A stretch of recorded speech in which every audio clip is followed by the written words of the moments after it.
आज हम बिहार की बात करने वाले हैं दोनों गठबंधन को लेकर के। देखिए, पहले शुरुआत करते हैं आज एनडीए से।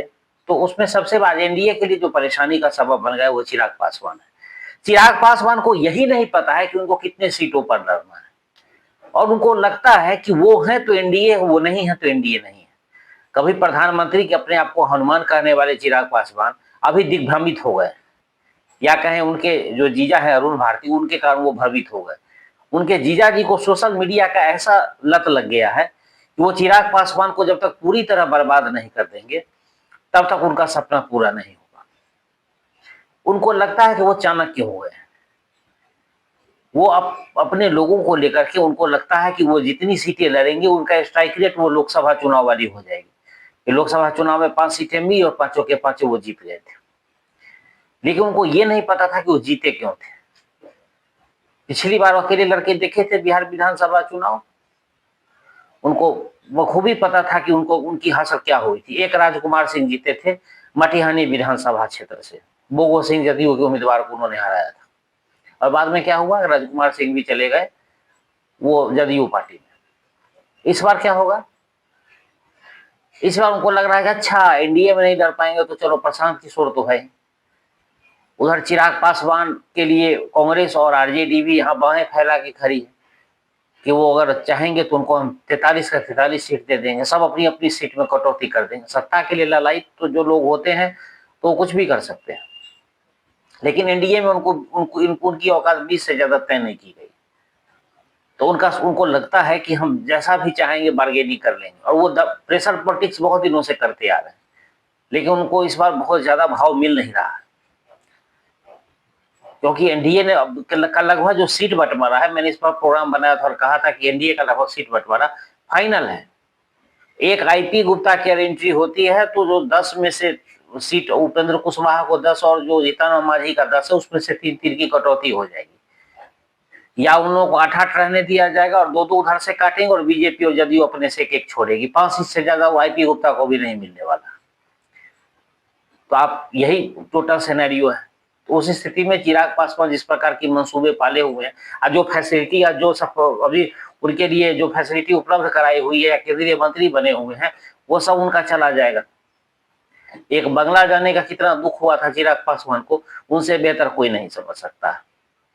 अब आते हैं बात महागठबंधन को लेकर के। महागठबंधन में सब कुछ ठीक ठाक नहीं चल रहा। बाहरी रूप से आप जो भी देख ले, अभी एक सर्वे भी आया था, वोट अधिकार यात्रा वोट चोर गद्दी छोड़, सब लोगों ने देखा। लेकिन उसमें मैं बार बार कह रहा था ना कि हुजूम यहाँ का नहीं था। जो प्रायोजित कार्यक्रम कोई भी किया जाता है तो लोगों को लग जाता है कि ये प्रायोजित है। कहीं भी अगर आप लोकल जगह पे कार्यक्रम करेंगे और वहां की जो जनता होगी उसकी भीड़, अगर आप वहां जनता दूसरे प्रदेश से ले आए उसकी भीड़, दोनों में अंतर होता है। उसे समर्थन का कम से कम पता चलता है कि कौन किसके समर्थक है। यही हुआ, जब सर्वे हुआ तो उसमें पूछा गया कि क्या वोट अधिकार यात्रा जो महागठबंधन की ओर से निकाला गया उसकी कितनी महत्ता होगी चुनाव में। बोला कोई महत्ता नहीं।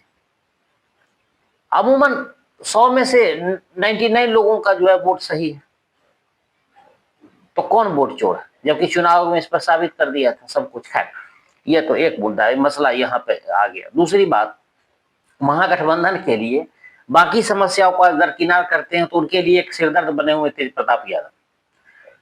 पूरे पटना में तेज प्रताप यादव ने पोस्टर लगवा दिया कि मुख्यमंत्री के दावेदार वही है, और उनकी दावेदारी ने आरजेडी की और या कहे महागठबंधन की नींदें हराम कर दी। पूरे पटना में मीटिंग की दौड़ जारी है महागठबंधन के नेताओं, क्योंकि अगर तेज प्रताप इस प्रकार की दावेदारी ठोक रहे हैं और इस प्रकार से वो जनता के बीच में आ रहे हैं, और जिस प्रकार से वो चुनाव में टिकट देने की घोषणा की है जैसे उम्मीदवार तय कर रहे हैं, मैंने कहा था कि ये खुद जीते न जीते लेकिन महागठबंधन को हरा जरूर देंगे, और वही काम तेज प्रताप यादव कर रहे हैं। और तेज प्रताप यादव को चिढ़ किससे है, तो संजय यादव से, जो तेजस्वी यादव के आंख कान बने हुए। तो इस स्थिति में आप देखिए कि अगर तेज प्रताप सेंधमारी कर देते हैं महागठबंधन के वोट में, और जैसे उनको बीच में जनता में रिस्पॉन्स मिला, भीड़ काफी अच्छी आ रही, तो उस स्थिति में महागठबंधन के लिए बड़ा ही मुश्किल होने वाला। और इससे निकलने का उनके पास कोई रास्ता नहीं निकला, कोई काठी नहीं है, क्योंकि वही जातीय समीकरण उनके पास है जो जातीय समीकरण तेजस्वी के पास है। तो जो आरजेडी का अपना जातीय समीकरण है उसी में तो सेंधमारी करेंगे ना। अगर बीजेपी का कोई नेता बीजेपी से बागी होकर के चुनाव लड़ता है तो किसका वोट काटता है, क्योंकि उसकी सिंपैथी या उसके वोटर्स तो पहले उसी के सोच वाले रहते, उसी के कैडर के होते हैं जिनको वो तोड़ के ले जाता है। तो कमे बस यही स्थिति जो है वो आरजेडी के साथ होने वाली है, और उनको 6 साल के लिए तेज प्रताप यादव को पार्टी से निकाला गया है। अगर इस बीच में उनकी वापसी अगर कर ली जाए